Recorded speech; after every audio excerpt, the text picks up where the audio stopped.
السلام علیکم خواتین و حضرات، پروگرام کیور اینڈ کیئر کے ساتھ میں ہوں آپ کا میزبان طاہر محمود۔ خواتین و حضرات، بچے کی پیدائش جہاں پیرنٹس کے لیے ایک بہت بڑا اعزاز ہوتی ہے، اسی وقت دو اسپیشلٹیز اس کے اندر انوالو ہوتی ہیں، ایک گائنیکالوجی اور ایک پیڈیاٹرکس، جو یہ کوشش کرتے ہیں کہ یہ بچہ ہیلدی ہو اور یہ بچہ اپنے ماں باپ کے لیے ایک بلیسنگ ثابت ہو۔ خواتین حضرات، پہلا دن بہت امپورٹنٹ ہوتا ہے، کسی بھی بچے کی زندگی کے 24 آورس بہت امپورٹنٹ ہوتے ہیں، ویسے تو ساری زندگی امپورٹنٹ ہے، ان 24 آورس میں یہ لینڈ کرتا ہے عام طور پہ نرسری میں۔ کیا ہوتا ہے اس بچے کے ساتھ، وہ بہت سے عوامل پہ ڈپینڈ کرتا ہے۔ پاکستان ان ممالک میں سے ہے جن میں بہت ہائی ریشو ہے نیونیٹل موڈیلٹی کا، یعنی نوزائیدہ بچوں میں اموات کی شرح کا۔ یہ کیوں ہوتا ہے اور اس کو کیسے پریونٹ کیا جا سکتا ہے، اس کے لیے آج میں نے اسٹوڈیو میں دعوت دی ہے پروفیسر ڈاکٹر طیبہ خاور بٹ کو۔ Thank you very much doctor صاحبہ for being here. She is professor of pediatrics at services hospital Lahore. Doctor صاحبہ تھینک یو ویری مچ، آپ نے ہمیں ٹائم دیا اور ایک بہت ہی امپورٹنٹ ٹاپک کے اوپر آج بات کرنی تھی جس کے لیے آپ کو دعوت دی ہے۔ مجھے یہ بتائیے گا، پیڈیاٹرکس میں رہتے ہوئے آپ روزانہ دیکھتی ہیں کہ یہ عام طور پہ بہت زیادہ انسیڈنس ہوتا ہے کہ بچے اب نارمل ڈیلیور ہوتے ہیں، کوئی اور ایشوز ہوتے ہیں۔ ہم سٹارٹ یہ کریں گے کہ نیونیٹل موٹیلٹی کی جب ہم بات کرتے ہیں، نوزائیدہ بچوں میں اموات کی، آپ کے خیال سے اس کے ریزنز کیا ہیں؟ دیکھیں، یہ ایک بہت امپورٹنٹ ٹاپک آپ نے چھیڑا ہے، اور جیسا کہ آپ بتا چکے ہیں، میں صرف اس کو ریٹریٹ کروں گی۔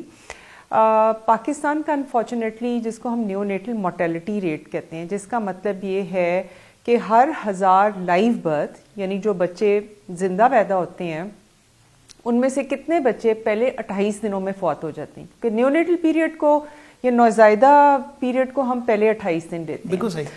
تو یہ کسی بھی ملک کی جو ہیلتھ کی فیسلٹی ہے اس کو گیج کرنے کا ایک آلہ ہے، یعنی نیو بورن کی ہیلتھ، نیو بورن کی مورٹیلٹی۔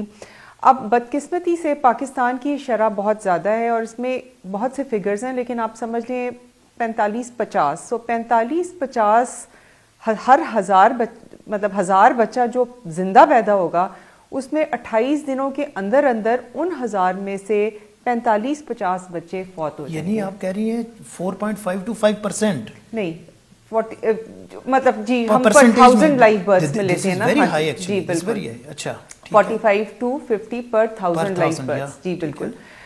تو اب اس کی وجوہات تو بہت سی ہیں جو ہم نے ہسپتالوں میں بھی دیکھتے ہیں، جو بیسکلی، اور ہمارا ڈیٹا تقریباً وہی ہے جو ریسورس لمیٹڈ یا ریلیٹیولی جو انڈر ڈیولپ کنٹریز ہیں ان میں جو وجوہات ہیں، گھوم پھر کے 3 بیسک وجوہات ہیں جن کی وجہ سے نوزائیدہ بچوں کی شرح اموات بہت زیادہ ہے۔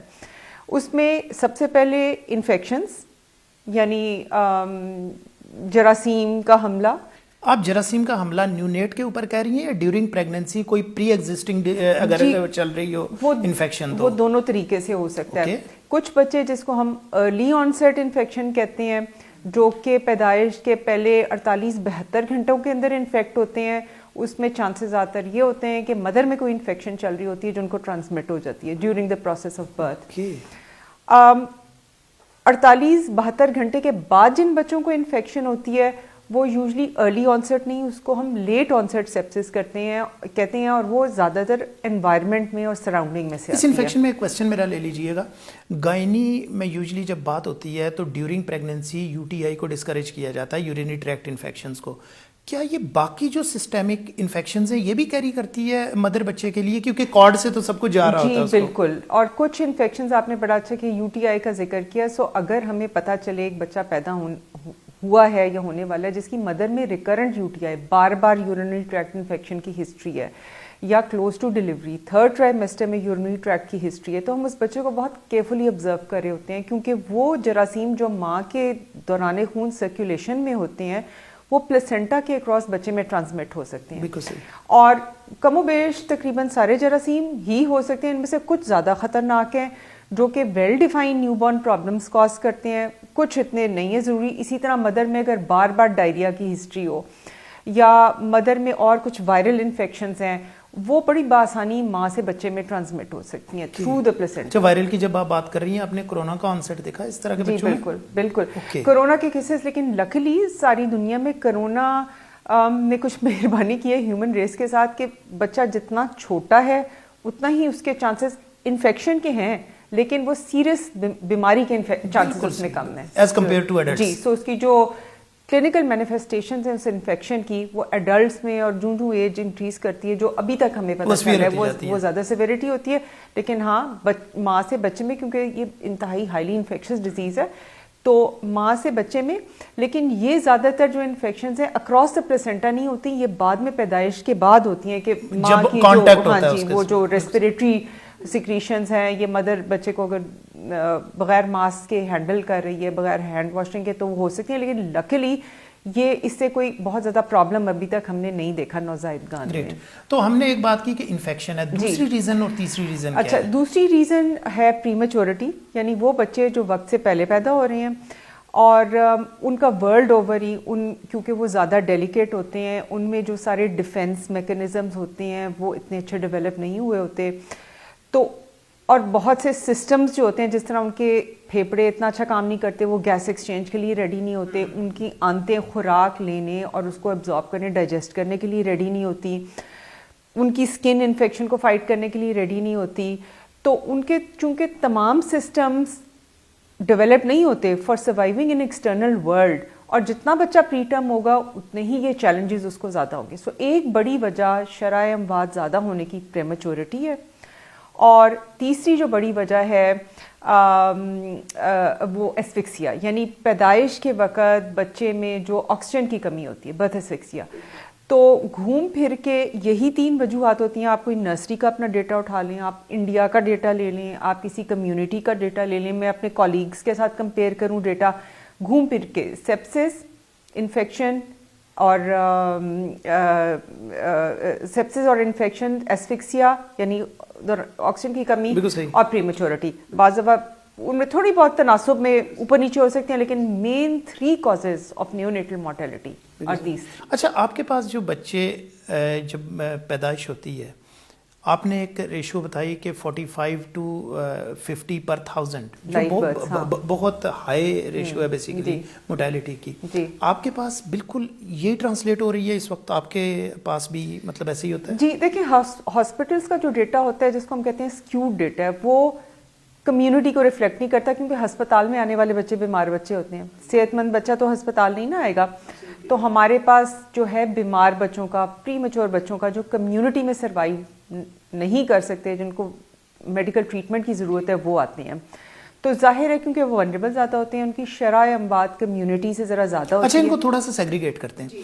ایک ہیں جو آپ سے لیبر روم سے آپ کے پاس آتے ہیں، اور ایک ہیں جو آپ کے پاس آؤٹ ڈور سے یا ایمرجنسی سے آتے ہیں. ان کی سیگریگیشن اچھا، وہ جو لیبر روم سے ہے نا، لیبر روم میں جو ہیلدی بچہ ہوتا ہے، یہ بات آپ کی درست ہے. اصولی طور پہ جو بھی بچہ پیدا ہو، ہسپتال میں ہو، گھر میں ہو، کمیونٹی میں ہو، دیہات میں ہو، ایم ہماری یہ ہوتی ہے کہ اس کے ساتھ ایک اسکلڈ برتھ اٹینڈنٹ جس کو کہتے ہیں، کہ ایک ایسا شخص، اور ضروری نہیں وہ ڈاکٹر ہو، کوئی لیڈی ہیلتھ ورکر بھی ہو سکتا ہے، پہلے ہمارا کیڈر ہوتا ہے مڈ وائفز کا، وہ بھی ہو سکتا ہے، جو کہ بچے کو ریسسیٹیٹ کرنے میں یا فوری طور پہ اس کو اسٹیبلائز کرنے میں جس کو آتا وہ موجود ہونا چاہیے. اور کوشش ہماری یہی ہوتی ہے کہ اور یہاں یہ بھی آپ ایڈ کیجئے گا کہ ریسسیٹیشن یہ کوئی عام کام نہیں ہے جو سمپلی کیا جائے، یہ ٹرینڈ لوگوں کا کام ہے. اس کو ٹریننگ کی ضرورت ہے، یعنی اس میں ٹرین ہو سکتے ہیں. اور ریسسیٹیشن کے بھی ہم نے فرق لیولز رکھے ہوئے ہیں، کمیونٹی میں کس حد تک لے کے جانا ہے اور ہسپتالوں میں کس حد تک لے کے جانا ہے. لیکن جو زیادہ تر بچے ہیں، اور یہ سمپل میجر سے سیو ہو سکتے ہیں، تو جو مڈ وائفز، کمیونٹی ورکرز جو ہیں، ان کو ہم وہ simple measures, that is going to save a large chunk of your population. تو بات یہ شروع ہوئی تھی کہ وہ لیبر روم سے کوشش ہماری یہی ہوتی ہے کہ وہ برتھ اٹینڈڈ ہو by a skilled birth attendant, تاکہ اگر کوئی آپ کو انٹرونشن کی ضرورت ہو، اسٹیبلائز کرنے کی ضرورت ہو، آپ وہ کر سکیں. لیکن ہم بالکل غیر ضروری طور پہ بچے کو ماں سے سیپریٹ نہیں کرتے. اور جو بچہ اسٹیبل ہے، جس کو آپ نے اسٹیبلائز کرنا پڑا ہے، اس کو ڈرائی ذرا کرنا پڑا ہے، کوشش ہماری یہی ہوتی ہے کہ اس کی جو امبلائکل کارڈ ہے اس کو کاٹنے سے پہلے اس بچے کو مدر کے ساتھ اسکن ٹو اسکن لیں. یعنی بچہ ڈیلیور ہوتا ہے، ہماری اٹیمپٹ ہوتی ہے کہ مدر کی ایبڈومن کانسیپٹ کی بات آپ کر رہی ہیں، جی، اس کو مدر کے ایبڈومن یعنی پیٹ پہ رکھیں، اور جو کارڈ ہے اس کی کوئی 30 سیکنڈ منٹ کے بعد کاٹیں. یعنی ہرگز ہم اوائڈ کرتے ہیں مدر اور بچے کی سیپریشن. اور ہماری کوشش ہوتی ہے کہ آدھے گھنٹے کے اندر اندر وہی بچہ اسکن ٹو اسکن رہتا ہوا ماں کے ساتھ بریسٹ فیڈنگ بھی شروع کر دے. ان بچوں کو ہم نرسری میں نہیں لے کے آتے, یہ مدرس کے ساتھ لیبر روم میں ہی رہتے ہیں اور وہیں سے اپنے گھروں کو ڈسچارج ہوتے ہیں. بالکل صحیح ہے. تو میرٹ کیا ہے نرسری میں آنے کا؟ میرٹ نرسری میں آنے کا یہ ہے کہ ایسا بچہ جس کو میڈیکل کیئر کی ضرورت ہے, جو مدر کی بیڈ سائڈ پہ آپ نہیں دے سکتے. تو وہ جو بچہ جو سانس نہیں لے سک رہا, اس کو آکسیجن کی ضرورت ہے, اس کو وینٹیلیشن کی ضرورت ہے, یا کسی اور وجہ سے اس کو انٹینسو میڈیکل کیئر کی ضرورت ہے. کوئی پری ٹرم, اتنا پری ٹرم ہے کہ وہ ماں کا دودھ سک سوالو نہیں کر سکتا, یہ بھی کوئی 34-36 ہفتے کے بعد یہ بچے میں پاور آتی ہے کہ وہ سک سوالو کر سکتا ہے, جس کو آپ نے ٹیوب فیڈ کرنا ہے, جس کی بلڈ شوگر کم ہو گئی ہے. سو وہ بچہ جو ماں کے, اور مثلا اگر صرف کسی کو اینٹی بایوٹکس چاہیے, وہ بھی ہماری کوشش ہوتی ہے کہ ماں کی بیڈ سائڈ پہ ماں کی پریزنس میں ہی دیں. بالکل صحیح. وہ بچہ جس کو انویریبل ہو سکتا ہے, جو مینج نہیں ہو سکتا ماں کی بیڈ سائڈ پہ, صرف وہ نرسری میں, تو یہ بہت سک بچے. بالکل صحیح. اچھا, ان انفینٹس میں یوزلی جو ڈیزیزڈ بچے ہیں, ان میں اگر ہم سمپلیفائی کریں 4 سے 5 بڑے سمٹمز جن کی بیسس پہ آپ ڈیوائڈ کر دیتے ہیں کہ اس کو یہ ٹریٹمنٹ چاہیے, اس کو یہ ٹریٹمنٹ چاہیے, وہ سمٹمز ہوتے, سب سے زیادہ بریدنگ کا ایشو ہوتا ہوگا. جی, یہ آپ کا اچھا سوال ہے. نیو بورن کے سمٹمز اور سائنس بہت کم ہوتے ہیں. بڑا تو کمپلین کر سکتے ہیں نا, پیٹ میں درد ہے, سر میں درد ہے, اس نے تو بولنا ہی کچھ نہیں. تو ان سائنس کو ہم کہتے ہیں ڈینجر سائنس, جو ہم مدرس کو بھی سکھاتے ہیں کہ بچہ گھر جا رہا ہے لیکن آپ یہ چیزیں دیکھتے رہیں, اگر ان میں سے کوئی سائن ڈیولپ ہو تو واپس لے کے آئیں. سب سے پہلے بریدنگ ڈیفیکلٹی, یعنی سانس لینے میں دشواری, بچہ سانس لے گڑے پڑ رہے ہیں, ایفرٹ اس کی زیادہ ہو رہی ہے, نیلا ہو رہا ہے بچہ. میں وہی پوچھنے لگا تھا کہ ایکسٹریمیٹیز کا سائنوسس نظر آتا ہے. ایکسٹریمیٹیز کا, جی خیر ہاتھ پیر کا جو بلو ہونا, ایکرل سائنوسس جسے ہم کہتے ہیں, وہ نارمل بچوں میں بھی 24 گھنٹے تک. مین چیز ہوتی ہے کہ ہونٹوں کے ارد گرد سینٹرل سائنوسس جسے ہم کہتے ہیں, وہ ڈینجرس ہے. بالکل صحیح. تو فیڈ بچہ صحیح نہیں لے رہا, بچہ ٹھنڈا ہو رہا ہے, اپنا ٹیمپریچر نہیں مینٹین کر پا رہا, یا کچھ ایڈوانس ڈینجر سائن, یعنی اس کو جھٹکے لگ رہے ہیں, فٹس پڑ رہے ہیں. تو یہ سارے سائنس ہم مدرس کو بھی بتاتے ہیں, جنرلی کمیونٹی میں ٹیچ کرتے ہیں کہ ان میں سے کوئی بھی سائن نظر آئے تو آپ ہسپتال واپس. تو پہلا ایشو بریدنگ ڈیفیکلٹی, اس کے علاوہ اور کیا ہوتا ہے؟ ناٹ فیڈنگ ویل, فیڈ نہیں لے رہا. اوکے. اچھا, یہ جو بچہ وامٹ کر دیتا ہے شروع میں, کیا آپ اس کے بارے میں کہ یہ نارمل پروسیس کا حصہ ہے, ممکن ہے, یا اگر بار بار کرے تو ڈینجرس ہے؟ جی, بار بار کرے تو ڈینجرس. دیکھیں, ایک ہوتی ہے ریگرجیٹیشن جو بچوں میں کامن ہے, یعنی دودھ نکال دینا. یہ بچے ہیلدی ہوتے ہیں, ویٹ گین کر رہے ہوتے ہیں, ان کو بھوک لگ رہی ہوتی ہے, ایکٹیو ہوتے ہیں, الرٹ ہوتے ہیں, ماں کو دیکھ رہے ہوتے ہیں, ٹائم پہ سو رہے ہوتے ہیں, جاگ رہے ہوتے ہیں, باقی ساری چیزیں نارمل ہوتی ہیں, ریگرجیٹیٹ کر دیتے ہیں. یہ بعض دفعہ ایکسیسو فیڈنگ سے یہ باٹل فیڈ بچوں میں زیادہ ہوتا ہے, بریسٹ فیڈ بچوں میں کم. بریسٹ فیڈ بچے میں بچے کا جب پیٹ بھر گیا, اس نے سک کرنا بند کر دینا, اس کو فیڈ آنا بند ہو جانا ہے. باٹل فیڈ میں یہ ہوتا ہے کہ آپ منہ میں ڈیلی جا رہے ہیں, اس کو پر فورس, اس کو بھوک نہیں بھی لگی, منہ میں چونکہ آ رہا ہے تو اس کو نگلنا پڑ ہی رہا ہے, تو جب وہ ایکسٹرا لے گا تو وہ باہر نکالے گا. تو اگر باقی فیچرز اس کے ٹھیک ہیں, ریگرجیٹیشن وہ بچوں میں ہو جاتی ہے.